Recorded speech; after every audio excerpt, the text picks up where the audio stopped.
দেশের আনাচে কানাচে তারা বুকে সাহস নিয়ে গুলির মুখে দাঁড়িয়ে গিয়েছিল।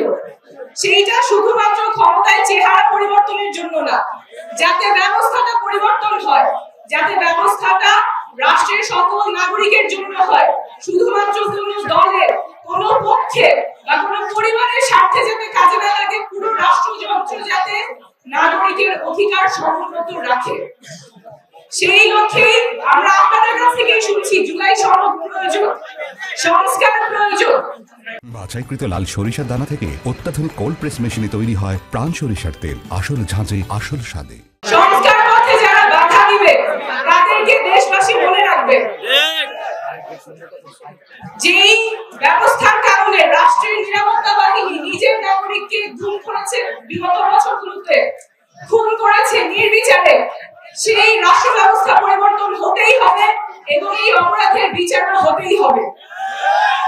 আমরা আর ওই ব্যবস্থায় ফেরত যাব না যেখানে প্রধানমন্ত্রীর একচ্ছত্র ক্ষমতা থাকে, যেখানে সে সবগুলো প্রতিষ্ঠানকে কুক্ষিগত করে নিজের পছন্দ মতো ব্যবহার করতে পারে। সেই জন্যই বারবার সংস্কারের কথা আমরা বলছি, আপনারা বলছেন। এর আগেও বহুবার মানুষ রাস্তায় নেমেছে, রক্ত দিয়েছে, কিন্তু সংস্কারের কথায় বারবার প্রতারিত হয়েছে। এইবার আমরা আর প্রতারিত হব না। আপনাদের জামালপুরের কৃতি সন্তানেরা কথা বলেছেন, আপনাদের যে লোকাল সমস্যাগুলো আছে, দুর্নীতি আছে, এখানে মেডিকেল কলেজের কথা বলেছেন, মেডিকেল কলেজে বিল্ডিং আছে কিন্তু ছাত্ররা পড়তে পারে না, তাহলে এই ডাক্তারি পড়ে ওরা কিভাবে ভালো ডাক্তার হবে? এটা তো রাষ্ট্রের ব্যর্থতা।